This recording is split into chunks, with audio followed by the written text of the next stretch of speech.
جیسے اس کے پاس دفعہ ترمیم کی بھی ایک طاقت جی جی جی جی جی جی وہ بعض کا جج کہہ دیتے ہیں جی تفتیش غلط ہوئی ہے، جی جی اس میں یہ ایک ترمیم کر کے دفعہ ایڈ کریں جی یا ایک حذف کریں، جی جی جی جی تو پھر جج اتنا بے اختیار کیوں ہے کہ وہ پروزیکیوشن کا محتاج ہے ہر نہیں وقت؟ نہیں بالکل یہ بالکل بات غلط ہے. یہ تو آئین کے میں اندر میرا دل جی، مجھے ذہن ہضم نہیں کر رہا قانون یہ کے بات. اندر باقاعدہ یہ پروویژن موجود ہے. ہر کورٹ کے پاس ایک انہیرنٹ جورسڈکشن ہوتی ہے. اچھا جیسے ٹھیک ہے، ہم میجسٹریل کورٹ میں 249A کہتے ہیں، ٹھیک ہے، سیشن کورٹ میں 265K کہتے ہیں، 265K ہائی کورٹ میں اس کہتے ہیں، طرح ٹھیک ہے. ہائی کورٹ میں 561A ہے. تو وہ جو انہیرنٹ جورسڈکشن ہوتی ہے وہ ہوتی ہی اس بات کا علاج ہے کہ اگر کوئی چیز ریٹن لا کے اندر کور نہیں ہو رہی تو آپ اس کے تحت اپنی پاور کو ایکسرسائز کریں. ٹھیک ہے. اور یہ تو سپریم کورٹ کا ایک فل بینچ کا ڈیسیجن بھی ہے کہ اگر وکیل کوئی غلطی کر رہا ہے یا پروسیکیوشن کوئی غلطی کر رہی ہے تو وہ کورٹ پابند نہیں ہے کہ وہ اس تک نہ جائے. کورٹ اس کو کریکٹ کر سکتا ہے. کورٹ کا لا نوئنگ ہونا، ایکسپرٹ ہونا ضروری ہے رادر دین دی پروسیکیوشن. جج کے بارے میں تو یہ رائے ہے نا کہ وہ ایک اپنی دانست میں ایک دیانتداری سے ایک چیز کو بھانپ لیتا ہے کہ اس بندے سے جرم کا اور ارتکاب کیونکہ ہوا ہے. انہوں نے انصاف کرنا ہے، انہوں نے قانون نہیں کرنا، انصاف کرنا ہے. تو وہ انصاف تو کہتے ہی اس وقت ہیں کہ جب قانون میں کوئی چیز اگر کور نہیں بھی ہو رہی تو انصاف کے مطابق اس کو سینٹنس کیا جائے. اچھا آپ یہ دوسرا سوال لے لیں، ظاہر اس پہ تو بڑی ڈیبیٹ چاہیے، اس پہ میرے پاس کئی اور پوائنٹس تھے. مثال کے طور پہ ہمارے ہاں ایجنسیوں میں، چونکہ اب ایجنسیوں کا ذکر آ رہا ہے تو وہ بھی ہم آئیں گے، وہ کہتے ہیں کہ بڑے سے بڑا خوفناک دہشت گرد جو ہے وہ عدالتوں میں بڑا طاقتور وکیل جاتا ہے جس کا فیس چلتا ہے تو وہ بڑی بھاری برکم فیس ایک دہشت گرد سے لے لیتا ہے. میں بھی ایک دو وکیلوں کو ذاتی میرے عزیز ہیں وہ، تو وہ بڑے سے بڑا دہشت گرد یا بڑے سے بڑا مجرم آرام سے چھوٹ جاتا ہے. تو وہ کہتے ہیں ہمارے لیے اور کوئی چارہ نہیں رہتا، پھر مسنگ پرسن والا چکر ہو جاتا ہے، پھر یہ ہو جاتا ہے. تو یا تو پھر قانون میں ترمیم ہو یا پھر انہیں اختیار دے دیا جائے یا پھر وکیل صحیح ہو جائے. یہ پاکستان کی کیا حل ہے اس کا؟ یہ پاکستان کے جوڈیشل جو پروسیڈنگ ہے اس کے اندر یہ بہت بڑا المیہ ہے کہ یہاں فیس ویلیو بہت دیکھی جاتی ہے. ٹھیک ہے. ہم نے ایسا کئی بار دیکھا ہے کہ ایک میٹر ایک فیس ویلیو وکیل جب لے کے جاتا ہے تو اس کو پروٹوکول بھی دیا جاتا ہے، اس کی بات بھی سنی جاتی ہے. تو یہی تو انصاف کا قتل ہے. ضمانتوں کے کیس میں 8 تاریخیں پڑتی دیکھی. جی جی بالکل ایسے ہی جسٹس کی عدالت میں ایسے جی جی جی بالکل ایسے. ادروائز ایک میرے کا تھوڑے کا مسکین آدمی ہوئے جی جی گھنٹے جو وہ اڑا دیندے نے بالکل دونوں پروسیجر ایڈجسٹمنٹ دیتے ہی نہیں ہے. جی جی بالکل ایسے ہی ہے. یہی وجہ ہے کہ جس کی وجہ سے عدالتوں نے کچھ باتیں ایسی کی ہیں جس سے انہوں نے اپنے ہی مقام کو کھو دیا ہے، جو کہ نہیں ہونا چاہیے. جج جو ہے اس کو فیصلہ کرنا ہے میرٹ کے اوپر، ٹھیک ہے، جو ٹرائل کرنا ہے اس کو فیئر جسٹس کس کو کہا جاتا ہے کہ جسٹس کیا بھی جائے اور وہ کرتے ہوئے نظر بھی آئے. اگر وہ جسٹس کرتے ہوئے نظر نہیں آتا تو یقیناً جس کے اگینسٹ جا رہا ہے وہ سیٹسفائیڈ نہیں ہے. جب وہ سیٹسفائی نہیں ہے تو وہ عدلیہ اس کے سامنے اپنا مقام خود کھو دیتی ہے. درست ہے. اچھا اقبال شاہ صاحب، آپ ماشاءاللہ خود بھی بیوروکریسی میں مختلف شعبوں میں رہے ہیں، بڑے بڑے اچھے بیوروکریٹ بھی ہیں، اچھے پولیس میں بھی بڑے بڑے اچھے لوگ ہیں. مثلا میں یو کے کی ایک عدالت میں ٹیسٹیفائی کر رہا تھا، ایک میں گواہی دے رہا تھا، تو انگریز جج تھے وہ، تو یہاں ویڈیو لنک سے میں بیٹھا لاہور سے کر رہا تھا. تو میں نے نا یو کے کی برطانیہ کی پولیس کو کچھ تھوڑا برا بھلا کہا اور تنقید کی. تو مجھے جج صاحب نے کہا کہ مسٹر رحمان، دنیا میں آپ پہلے شخص ہیں جو ہماری پولیس کے بارے میں یہ رائے رکھتے ہیں. مجھے اپنے آپ کو کریکٹ کرنا پڑا اور میں نے کہا your owner I am sorry for that, میں نے کوئی فرتے جذبات میں یا کوئی ایک چیز غلط دیکھی. تو کہنے کا مقصد تھا کہ وہاں اداروں کا آپس میں اعتماد کا جو رشتہ ہے، یعنی اگر پولیس والا کسی مجرم کو پکڑ لاتا ہے تو جج کہتا ہے پولیس والے نے غلطی نہیں کی، یہ یقیناً مجرم ہوگا. فیصلہ تو پھر بھی جج نے شواہد پر سچویشن تو یہی ہے. لیکن یہاں تو یہ کہتے ہیں پولیس کی گواہی نہیں لینی، فلانے دی نہیں لینی، انڈیپینڈنٹ وٹنس نہیں آتا، لہٰذا یہ بندہ غلط بندہ جڑا ہے. دیکھیے چونکہ آج پروگرام میں غالباً ہم اچھا موضوع ہے کیونکہ رانا صاحب سے استفادہ کرتے ہیں. رانا صاحب کی جو کمیونٹی ہے وہ کلا نے بھی عدالتوں کو یرغمال بنایا ہوا ہے. یہاں professional bar association, Pakistan bar council, وہ تو کہہ رہے ہیں فیس ویلیو کی بات، supreme court bar association, high court, کروڑوں روپے خرچ ہو کے جب وہ آتے ہیں پریزیڈنٹ ہوتے ہیں تو آپ نے دیکھا کہ کسی نہ کسی پارٹی کا باقاعدہ فخر سے بیان کرتے ہیں 5,000 کا کھانا دے میں کلے بھی کھادا ہے، جب 2 کروڑ کا کھانا نہیں ہوتا، 5,000 کا میں کلے بھی کھادا. یہ کہتے ہیں جی دو ہیں انصاف کے لیے چیزیں، وکلا اور عدالت. کہاں تک bar and bench. Bar and bench. یہ پاکستان کی جو بارز ہیں یہ منافع بخش کاروبار بن چکا ہے بڑی معذرت کے ساتھ. وجہ یہ کہ انہی کے لوگ انہی کے پھر چیمبر سے جج بنتے ہیں، یہی بھاری فیسیں لیتے ہیں.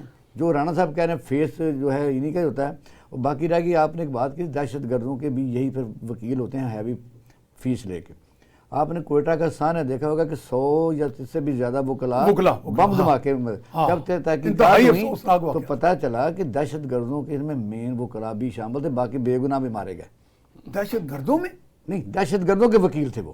اچھا اچھا اچھا اچھا، ان میں جو مین سلاٹ میں نے کہا خدا نہ خواستہ کہ مین سلاٹ جو وکلا یعنی وکلا کچھ وہ جو کچھ وہ ایسے بھی تھے جو ان دہشت گردوں کے. تو وہ ہوا یہ کہ وہ باقی بے گناہ میں مارے گئے جو اکٹھے کر رہے تھے پروٹیسٹ سمجھ لیں. تو وجہ یہ ہے کہ اس وقت بہت بڑی میاں صاحب سرجری کی ضرورت اس لیے ہے کہ جس طرح ملک معیشت کے طور پر بیٹھا جا رہا ہے. وہ تو پھر میں اور آپ ہی کر سکتے ہیں، اور تو کسی نے کرنی نہیں. کوئی نہیں، پوری دنیا چل رہی ہے نا. آپ کو ہم نے سرجری کرتے دیکھا انہوں نے ڈنڈا پکڑ کے. اب پوری دنیا سر باہر نظام کو چلا رہی ہے. یہ نہیں ہو سکتا کہ صرف ہم ہی یعنی نالائق ہیں. نہیں، یہاں آپ دیکھیں ہمارے پاس کوئی اچھا مینیجر ہونا چاہیے. ہم خدا نخواستہ یہ تو نہیں کہ باہر سے امپورٹ کرو، لیکن اس وقت ضرور ہمارے اندر لوگ موجود ہیں. لیکن پھر بھی ہے کہ all the rules are made for the people. یہاں رول بنائے جاتے ہیں خاص ایک ایلیٹ کے لیے. آپ نے دیکھا پچھلی پارلیمنٹ میں 9 10 13 بندوں نے 35 امینڈمنٹ کر دی. یعنی آپ تو آئے ہیں اس نظام کو بہتر کرنے کے لیے، نیا جو سسٹم آتا ہے پولیٹیکل، لیکن آپ اس کو مزید خراب کر کے جاتے ہیں. ابھی آپ دیکھ لیں کہ مثلا وہ تو اس حد تک بھی ہیں کہ ہم آنسریبل نہیں ہیں. یہ جوڈیشری بھی آنسریبل ہے، فوج کو بھی ذرا ڈر رہے ہیں، لیکن یہ بھی اس پر طرف بھی کئی دفعہ آ جاتے ہیں کہ یہ بھی کیوں اس طرح ہو رہا ہے کہ وہ چین آف کمان ہے. وہاں اگر آپ بکھیر دیں گے، پولیس کا رول لے آئیں گے تو پھر فوج نہیں رہتی. فوج تو چین آف کمان کے طور پر چلتی ہے، اسی لیے مضبوط ہے. یعنی یہ سسٹم ہے. پہلی دفعہ وکلا، دوسرا ہے سیاستدان. اس وقت ضرورت ہے کہ ایسا سسٹم جو ہے آپ کا لایا جائے. نہیں پھر بھی دھیان جو ہے آپ کا عدالتوں کی طرف ہی جاتا ہے کہ پاکستان کے جو عوام ہیں ان کے ہاتھ میں کچھ نہیں ہے، نہ انہیں عوامی منتخب نمائندے منتخب کرنے کا اختیار حاصل ہے. اگر یہ معاشرہ اس حد تک پہنچ چکا ہے کہ لوگ باقاعدہ کہتے ہیں کہ اگر کسی کو خوش فہمی ہے کہ میرے ووٹوں سے یہ ایم این اے پارلیمنٹ کا ممبر قانون ساز کا بنا ہے تو وہ بھی خوش فہمی ہے. اگر ایم این اے جو بنا ہے جس طریقے سے فراڈ سے بنا ہے، جیسے بھی پیسے بنا ہے، یا سینیٹر بنا ہے باقاعدہ پیسے دے کے، تو وہ بھی جب اپنے وزیر اعظم کے متعلق یہ خوش فہمی نکال دے کہ اس کی وجہ سے وزیر اعظم بنا ہے. اب پاکستان میں اقتدار کے لیے لوکل اسٹیبلشمنٹ ہو یا انٹرنیشنل اسٹیبلشمنٹ ہو، وہاں سودا بازی کر کے جو بندہ آئے گا کیا وہ آؤ کہ ملک کو سنوارے گا؟ اس لیے نظام میں بڑی سرجری کی ضرورت ہے. اور ایک طرف دھیان جاتا ہے وہ عدلیہ اور عدلیہ. اچھا رانا صاحب، یہ ابھی ٹرمپ کا ذکر ہوا تو ٹرمپ کے دور میں انہوں نے ایک وائلنس بھی انسائٹ کی تھی اور کیپٹل ہل وائٹ ہاؤس پہ چڑھ دوڑے تھے لوگ. وہ میرے علم کے مطابق ان لوگوں کو جو سزائیں ہوئیں وہ آج تک نہیں چھوٹے. جی بالکل. نہ وہاں وکیل کا چہرہ چلا، نہ بھاری فیس چلی، نہ جج نے یہ کہا کہ پولیس غلط ہے یا ریاست غلط ہے یا حکومت غلط ہے. یا وہاں جج، ادارے، عدالت، پولیس سب ایک پیج پہ تھے اور انہوں نے وائلنس کرنے والوں کو سزا دیا. وہ آج تک اندر ہے. یو کے میں ہیرڈز کے سٹور پہ بہت بڑا حملہ ہوا، وہاں بھی یہ ہوا. پاکستان میں بہت سے دہشت گرد جو تھے ان کو باقاعدہ عدالتوں سے ضمانتیں ملی اور جا کے بھاگ کے اپنی پناہ گاؤں میں جا کے دوبارہ انہوں نے حملے کیے. اور یہ ایک عام ہمارے ہاں ایک سلسلہ بن چکا ہے. تو جب تک ایک شخص جو صرف اپنے من کی موج پہ یا اپنے نظریے کی بنیاد پہ قتل قتال کرتا ہے تو اس کا حوصلہ تو اور بڑھتا جائے گا جب اس طرح کی صورتحال ہوگی. دیکھیں اصل میں اس کے اندر بھی ایک چیز میں جو عرض کرنا چاہتا ہوں، کسی بھی ڈیموکریٹک کنٹری کی کامیابی کا سب سے بہترین اصول جب سیپریشن آف پاور ہوتی ہے تو اس کے ساتھ ایک چیک اینڈ بیلنس ہوتا ہے. ہاں، اور جس ادارے کو آپ چیک اینڈ بیلنس کریں گے اس کے پیچھے مثلا عدالتوں کا تو کوئی چیک نہیں کرتا. عدالت تو کہتی ہے ہم تو خدا کے آگے جواب نہیں، مگر اسی وجہ سے پھر ہو رہا نا. کر سکتا ہے. ہاں، باہر کے ملکوں میں ہے، وہاں ہوتا ہے، پارلیمنٹ جو ہے سپینہ پاور رکھتی ہے. جی جی بالکل ایسا ہے. یہاں بھی ہونا چاہیے، یہاں بھی ہونا چاہیے. ہر سپریم کورٹ کی پارلیمنٹ ہوتی کون ہے؟ بالکل ایسے ہی ہے. اور یہ وہی وجہ ہے جو میں نے آپ کو شروع میں عرض کی تھی کہ اسی وجہ سے ہر بندہ جب وہ اکاؤنٹیبلٹی سے نکل جائے گا، اگر اکاؤنٹیبلٹی نہیں ہے تو پھر ان گائیڈڈ پاور کے ساتھ آپ کسی بھی کنٹری کو ڈسٹرائے کر سکتے ہیں. اگر اکاؤنٹیبلٹی ہے، اس کو پتہ ہے، وہ رسپانسیبل ہے، تو پھر وہ فیصلے جو ہے نا وہ. اچھا، یہ اب 6 ججز کا جو ایشو آیا ہے اس میں تو اب جسٹس